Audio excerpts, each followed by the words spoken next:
It's 2026, phones are folding, AI is doing our laundry, and the average screen size feels like carrying a tablet in your jeans.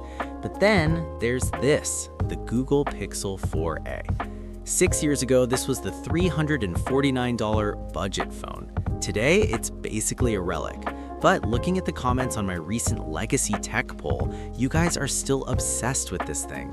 Is it actually usable in 2026, or is it finally time to let the dream of the small phone die? Let's get into it.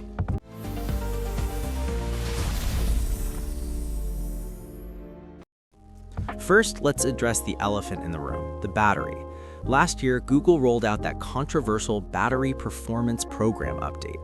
If you're still on stock firmware, Google basically halved the effective capacity for some users to prevent hardware failure. If you haven't replaced your battery yet, you're likely tethered to a power bank.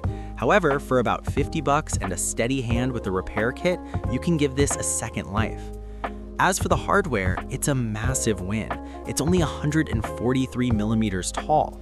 In 2026, it feels like a toy, but in the best way possible. And yes, the 3.5 millimeter headphone jack is still here, mocking every $1,200 flagship on my desk. Plus, that rear-mounted fingerprint scanner, I miss it every single day. On the software side, official support ended a lifetime ago. On stock Android 13, you're missing the latest AI features and security patches. But this is a Pixel. The community is incredible. I'm currently running LineageOS 23 based on Android 16, and honestly, it's snappy.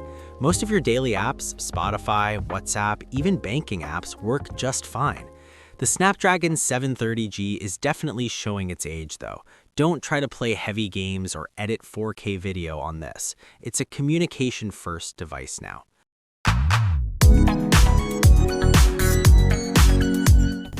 Then there's the camera. This is the part that still shocks me, a single 12.2 megapixel lens.